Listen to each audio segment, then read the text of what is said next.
Prof, why are you away next week? Alright? Why are you away next week? Huh? Why are you away next week?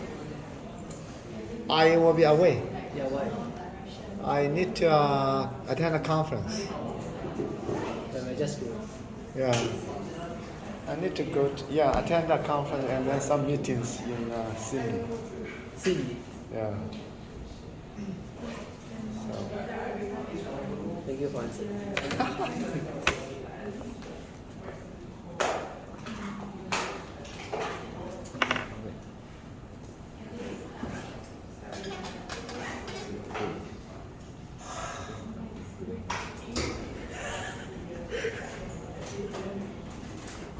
That one New Zealand? It's the same. It's both the same area. It's the same as the same. What? Huh?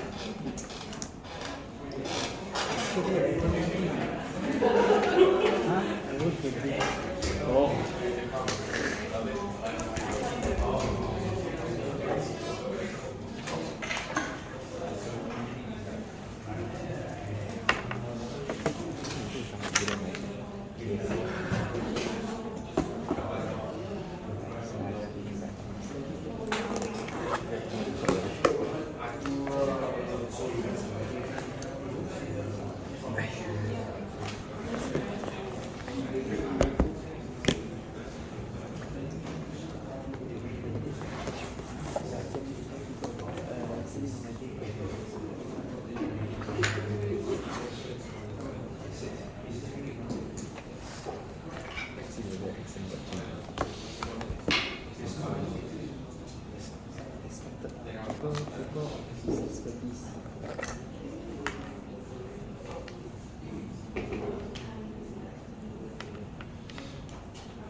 Okay, good afternoon, everyone.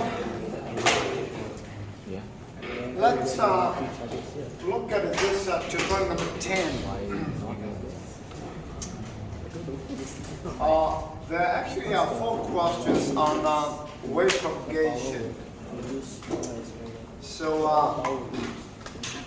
let's look at the first one. The first one is to consider 2 isotropic antennas separated by a distance of d in the free space. And then one is used for transmitting, the other one is for receiving electromagnetic waves. And then since the effective area of an isotropic antenna is lambda squared over 4 pi, that is actually given. Then you need to derive the free space path loss that is actually given 4 pi d over lambda squared. This is something that we did. You know, we discussed it in the lecture, but we did not actually fully prove it. So we actually want to prove this here. Now, how we can actually prove this free space path loss? Okay. So what we actually can do is, first we look at this isotropic antenna, right?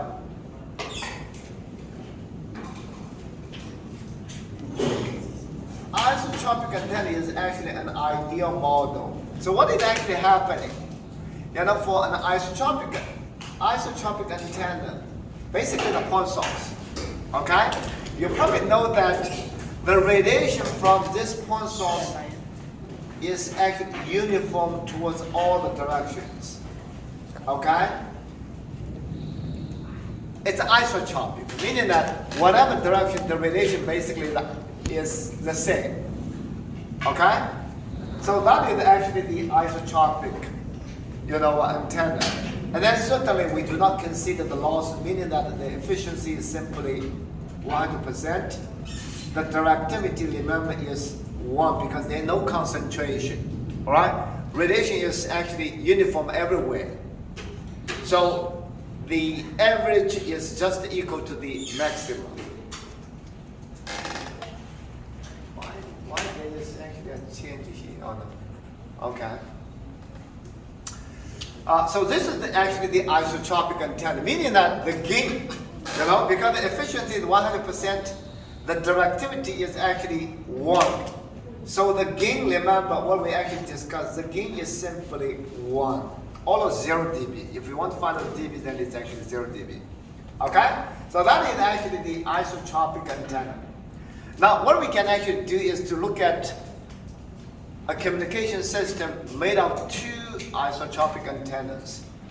All right. So let's see. You have one, isotropic antenna, and then you have another isotropic antenna. All right. And then the separation between the two is simply D. D is the separation between the 2 antennas. So let's see. The first antenna here is used for transmitting, and then the transmitted power is PT. All right? The transmitted power is PT. Now, if we can find the received power PR here, if we can find the received power here, received by this isotropic antenna, then we actually would be able to estimate the loss, the free space path loss for the wave going from the isotropic antenna here to the isotropic antenna there. Okay? So how we can actually find the path loss? Because this is like going from here is like the input. This is like the output. All right? So the loss is basically the output, the input power divided by the input power. Sorry, the input power divided by the output power. All right? When we talk about the gain, remember week 1 we actually mentioned that. If you can find the gain, if you want to find the gain of one circuit or system, you typically look at the output power divided by the input power, because the output power typically is larger than the input power because of the amplification. All right? But when you are looking at loss of the circuit, you actually use the input power divided by the output power, because the output power is actually smaller than the input power. All right? So that's why in order to find the loss of this path going from here to here, you should use the transmitted power divided by the received power here. It's like the input power divided by the output power. Okay? Now let's see how you can actually find this LP in terms of PT over PR. Remember, this is the isotropic antenna. Okay? So radiation is actually uniform towards all the directions. We already mentioned. Okay? Radiation is simply isotropic towards all the directions. Okay? So how we can actually find the power density at this point? You draw a very big spherical surface centered at the transmitting antenna, and then the radius of the spherical surface is actually D. Alright, this D. So what we can actually do is find the power density at this point. How you can find the power density at this point? So PD, the power density at this point, is actually, because radiation is uniform, so around this very big spherical surface, the power density is actually, is a constant everywhere. All right? Radiation is uniform towards all the directions for an isotropic antenna. So PD, the power density, is the total radiated power PT divided by the area of the spherical surface. All right? The area of the spherical surface is 4 pi d squared. Okay? That's actually the power density at this point. At the point where the receiving antenna is actually located. Knowing the power density, you can actually find the received power. Received power, remember, is the power density at this point times the area the effective area of the receiving antenna. Alright? The effective area of the receiving antenna, let's see the AE. But for this isotropic antenna, remember, AE is equal to, I think the question gives you is a lambda square over 4 pi. That's the equivalent, the effective area of an isotropic antenna. Okay? You can actually derive because, for any aperture antenna, you can actually work out the gain. And then for an isotropic antenna, the gain is equal to 1, then you can easily get to this lambda square over 4 pi, which is the effective area of the isotropic antenna. Now, what you can actually do is put this PT, right? Remember, PT is PT over 4 pi d squared. And then the area that is given, see, lambda square over 4 pi. Okay? So now you actually have a relationship between PR and PT. Now, the path loss LP, is really equal to PT over PR. Okay? So you can actually do the substitution, PT is still here, but PR is equal to this. Right? So PR is basically PT over 4 pi d lambda square, d square, and then lambda square over 4 pi. Okay? So now you can actually see the cancellation. Alright? You can easily cancel this PT with this PT. And then this 4 pi becomes 4 pi square. So it's 4 pi on the top. D is also in the top. Lambda in the bottom. And then squared. Okay? That's basically the free space path loss.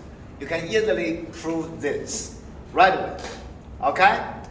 It's actually the transmitted power divided by the received power. Okay? That will actually give you, this free space path loss. Okay? That's how you can actually prove this path loss. Going from this transmitted antenna to the receiving antenna here, that's the path loss. Alright? We actually use 2 isotropic antennas to do the proof. Right? But if you want, you can also use directional antennas. Right? It's actually the same, but using isotropic antenna is actually simpler. Any question here regarding this proof here? Alright? Is there any question?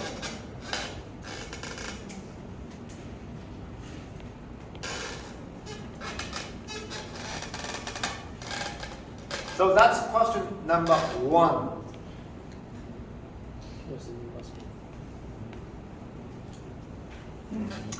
Now let's look at the second question. The second question, see, determine the free space path loss for the following frequencies and distances. Okay? So what is actually happening here? You can actually see there are a number of values for frequency and distance. They are actually given. So let me draw this table.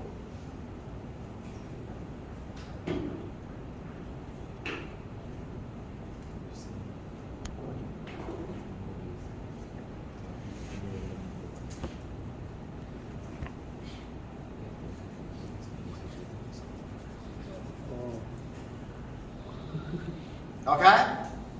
So let's see, the first one is frequency in terms of hertz. Alright? And then the second one, let's see, is the distance in terms of meter. Right? Remember this equation, if you want, you can also rewrite this equation in terms of 4 pi, because lambda is C over F. Alright? So C FD squared. Okay? It's the same thing. This is something that we already mentioned in the, in the notes. All right.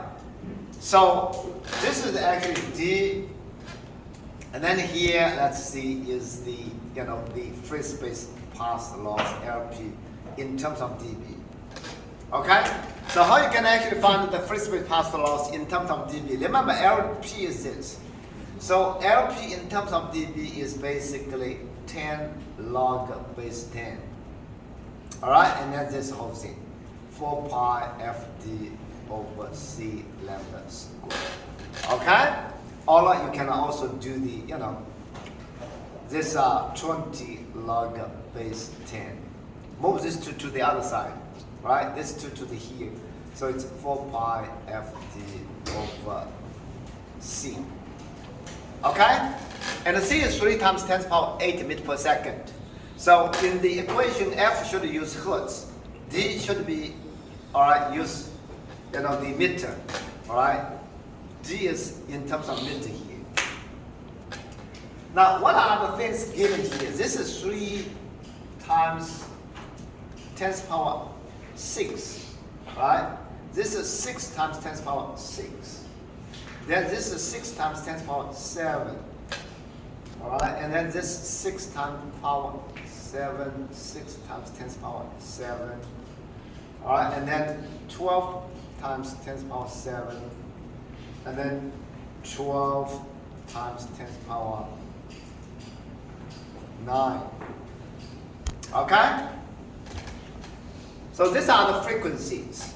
Now the distance here is 2 kilometers, so it's 2 times 10 to the power 3, 2 times 10 to the power 3, 2 times 10 to the power 3, and then it's 4 kilometers, and then 40 kilometers. Right? Then 40 kilometers. Again 40 kilometers. All right?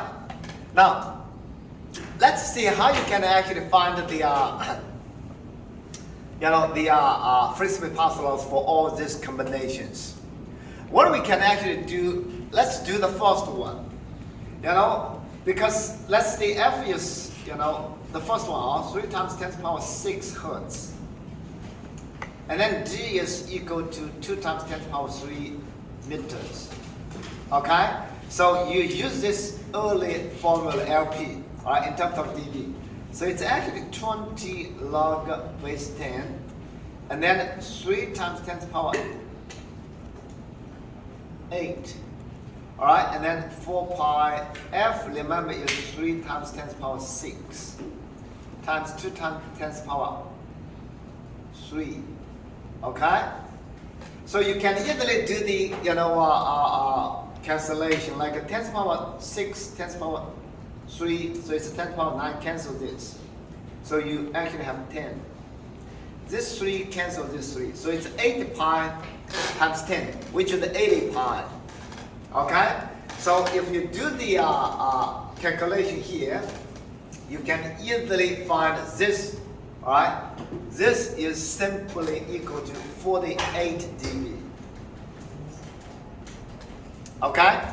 So this is actually 48 dB. All right? That's basically the first value you can actually do. Now, you can also use the same formula to do the others, but I'm not going to do this. What I'm going to discuss here is to see, based on this value, how you can actually find the rest, free space path laws without doing any calculation. Okay, because that's important, right?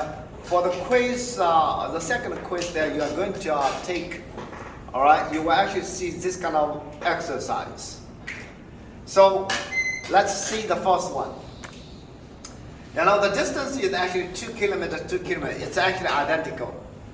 Now, what is happening here? The frequency is actually doubled. All right? The frequency is actually doubled from 3 megahertz to 6 megahertz. Double in terms of dB is actually 3 dB. And every time you double, basically 3 dB. But because of the square here, all right, double the frequency, you actually get 3 dB. But because of the square here, it's actually 2 times 3 dB. It's actually 6 dB. So what does this mean? If you double the frequency, you actually increase the path loss by 6 dB. All right? So now you can actually see, 48 dB plus 6, that is actually 54 dB. Right away, okay? Now, the third one, you know, the frequency is 6 megahertz and then 60 megahertz. So now you increase the frequency by 10 times. The distance is still the same. Okay? Still the same distance. You increase the frequency by 10 times. 10 times means 10 dB. Okay? But because of this square here, so it's like a 2 times 10 dB, so that is actually 20 dB. So this pulse loss will be actually increased by 20 dB, so it's 74 dB. Okay? So you don't do any calculation right away, you should be able to see the free space pulse loss. Now look at the fourth one. The frequency does not change, so it's 10 to the power 7, 6 times 10 to the power 7, which is 60 megahertz. But now the distance is actually double. All right? Now you double the distance d. The same thing as I said, double the things, you basically increase by 3 dB. But because of the square here, it's actually increased by 2 times 3 dB, which is 6 dB. Okay? So 74 plus 6 dB, that is 80 dB. Okay? The same thing, next one. You know, the frequency is the same, but the distance is actually increased by 10 times. 10 times means 10 dB. But because of the square, it actually increased it by 20 dB. So this becomes 100 dB. Okay?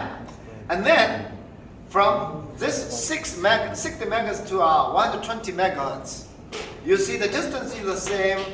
The distance is actually, the frequency is doubled. Right? The distance is the same, but the frequency is actually doubled. Meaning that it's actually increased by 2 times 3 dB, which is 6 dB. So you will actually have 106 dB. Okay? And then the last one here. You know, the distance is actually identical.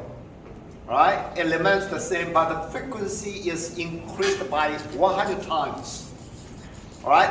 100 times means 20 dB. 100 basically 20 dB. But two times, you know, because of this factor of 2 times 20 is actually 40 dB. So this basically will be 146 dB. Okay? So that's basically how you can get all these values. Alright? Without doing any calculation. So, you just see the distance up, because you have just because. That's right. Yes. So if you half the distance, then you basically increase reduce the pulse loss by 6 dB. All right? Or you half the frequency, then you also increase reduce the pulse loss by 6 dB. Okay? So I hope now you are familiar. If we increase limit, keep everything the same, but just to increase the distance, you actually increase the pulse loss by 6 dB. All right. Other things are basically the same. Okay. So you don't need to do much, calculation. I hope you can actually understand this. And then the MCQ questions in the second quiz should be really simple. All right, you can easily get an answer, right? Okay, any question here regarding this? All right. Now let's look at the third question here.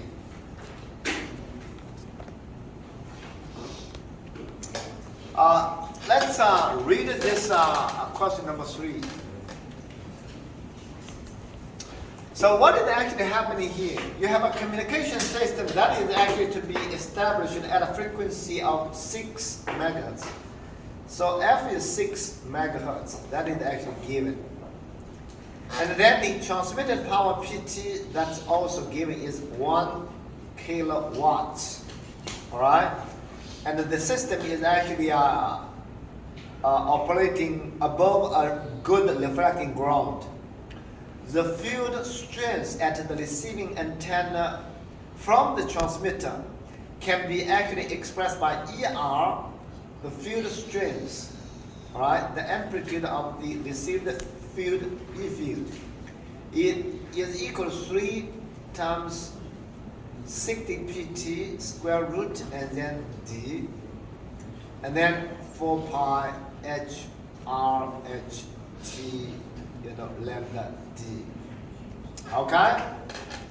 You will actually find that without this 3, it's something that you actually probably need in the second assignment of the second question of the second assignment. Okay? But this is actually the equation. Now, D is actually the distance between transmitting and receiving antenna. Alright? And then HT. Alright? HT is 50 meters. HR is 5 meters. These are all given. Alright? Now, if a field strength of 80 microvolts per meter is actually required to give satisfactory reception, meaning that the received E field strength should be at least, this should be greater than or equal to 80 microvolts per meter. Alright? Under this situation, you can actually get satisfactory reception. Because if the field strength is too small, then the receiver basically is unable to detect the signal. Alright? And then you want to find the maximum distance of the communication system. Now let's look at this equation that is given. 360, that's, these are all constant. PT is the transmitted power, which is actually given 1 kilowatts. Alright, and then 4 pi HD, HR is 5, HT is 50, these are all given. D is something that we are going to determine. That's the distance between the transmitter and the receiver. Lambda is not given, but we can actually find. Remember, lambda is simply what? Lambda is simply C over F. Alright? So it's 3 times 10 to the power 8 meter per second. Alright? I hope you probably know the unit that we are using. This is actually meter per second. That's why it's 10 to the power 8. But in the optical fiber, we actually use 10 to the power 5. But in that case, the unit is actually kilometer per second. Okay? So they are basically the same, but the unit is different, then it's basically different. Frequency is 6 megahertz. So 6 times 10 to the power 6. Alright? Hertz. So you do the cancellation here, it's 100. And then 100 divided by 2 is 50 meters. Okay? So that's the wavelength. So the wavelength is also known basically. Now what we can do? It's actually pretty easy in this equation. You can see this equation. Now lambda is also known. The others are also given. PT, HR, HT. These are all given except this D. So what you can do? D times D is D squared moved to here. Alright, and then move this 80 microvolts to here, then, so you can actually see D squared is less than or equal to. Right? And then you actually, this is 80 microvolts per meter. And then this is lambda, okay, times lambda. Now what is actually happening here, you still keep all the things PT, and then HR, HT. Okay? But remember, this is D squared less than. So you need to take the square root. Okay? That will actually give you this D. Alright? D should be less than all these things. Okay? So now what you can do is do the substitution. Substitute all the values that are known. So 60 PT is 1 kilowatt. Kilowatt is 10 to the power 3. Alright? And then times 5 times 50. And then 80 micro. Micro is 10 to the power minus 6. Alright? And then 50 is actually lambda.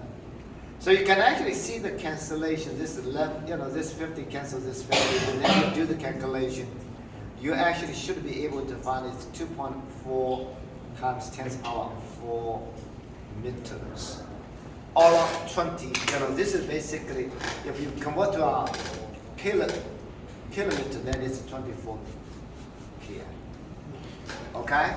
So 24 km is actually the maximum distance between the transmitter and the receiver. Okay? Because under this 24 kilometer, the received field strength is 80 microvolts per meter.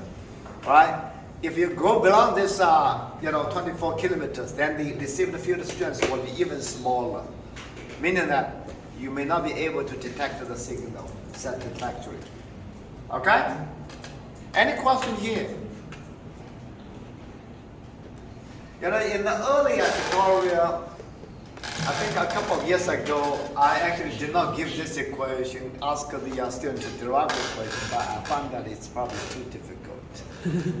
So I just give the equation in the tutorial question, then you just apply it. Okay? So make your life much easier. Okay? Any question here? So that's question number 3. Now let's look at question number 4 here. Okay? So question number 4 is basically this. The receiving and the transmitting antennas are both located on the Earth's surface, and they are 100 kilometers apart.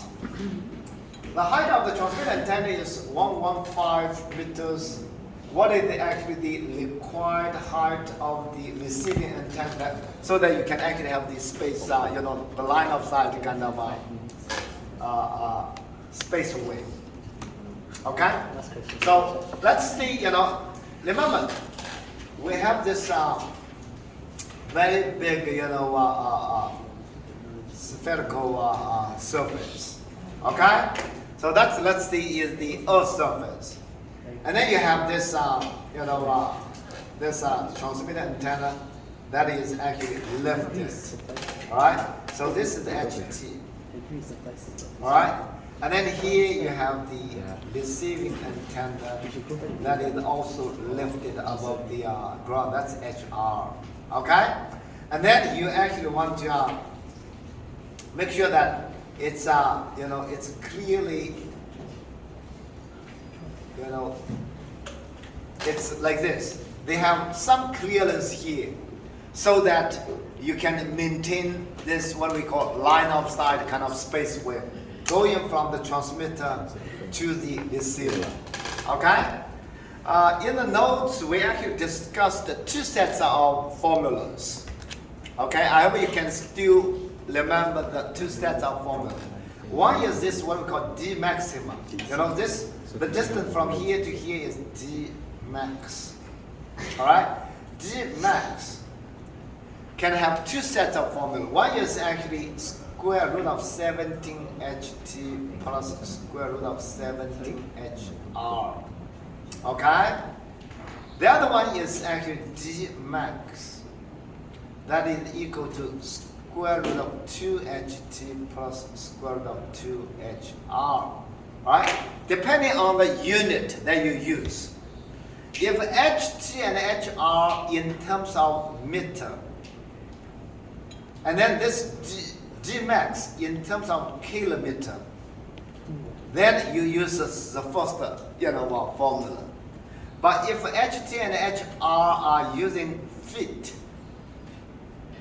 and then this G max is used in miles, then you should actually use the second formula. All right, we mentioned the second formula is basically for Americans. All right, they are still using feet and mile. But in this question here, you can actually see the distance that you actually need to maintain the communication is 100 kilometers.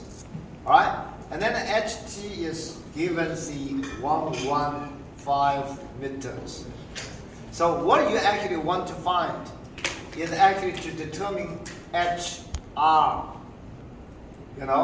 You actually want to determine HR. So clearly, all right, because HT is given in terms of meter, and then the distance D is given in terms of kilometer. So you should actually use the first, formula. How you can find HR? You can move this to the other side, so it's D max minus square root of 17 HT. Okay? And then it's basically square root of 17 HR, so squared. Divided by 17. Alright? That will be actually HR.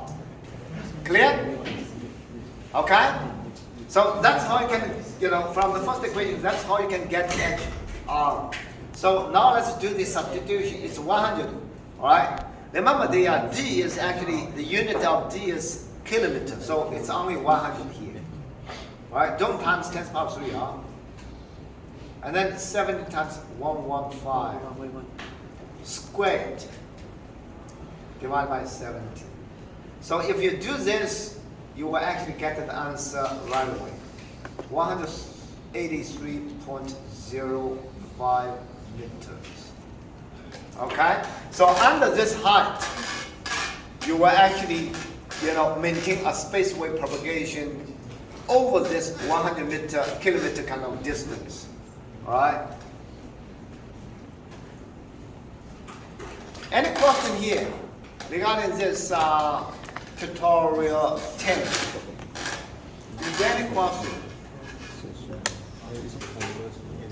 I think it's pretty straightforward in a way.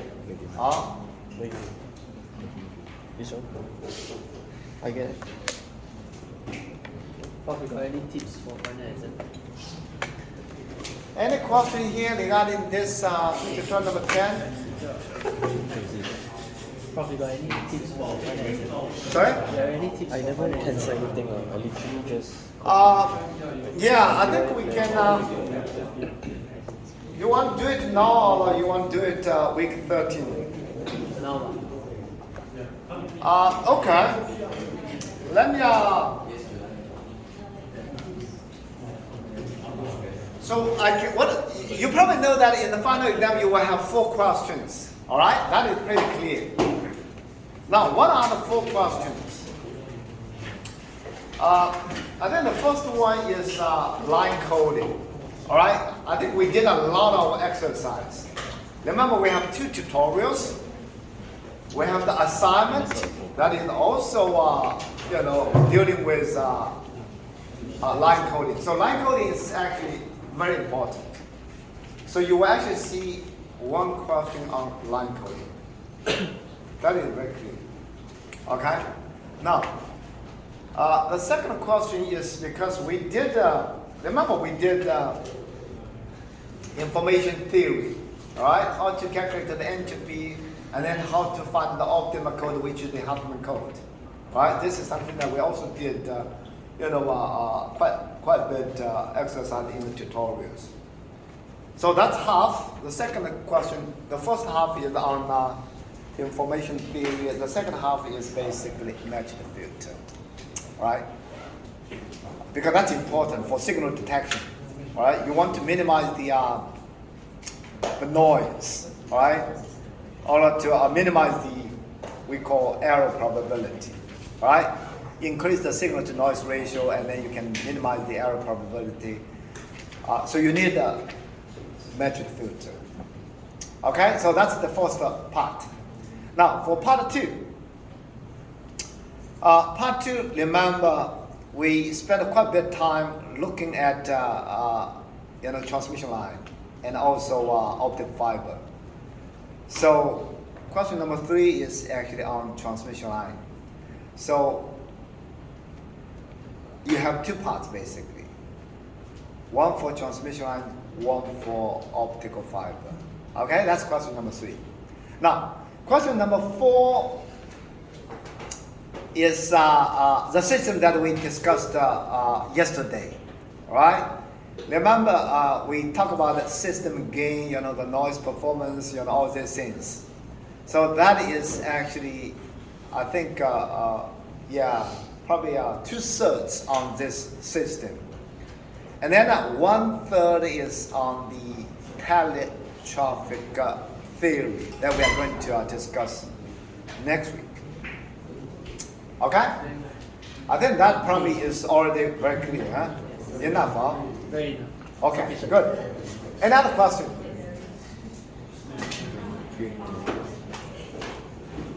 So to also we read everything. If no question, then remember next week. I'll bring it. Next week there will be no physical tutorial in this room. All right, I already emailed you. The tutorial will be conducted by Zoom, but not this time. It's actually in the evening time. It's actually Tuesday evening. All right, it's Tuesday evening from 7 to 10. The first 2 hours is for lecture, and the 1 hour, the later, the last 1 hour is actually for tutorial. Okay.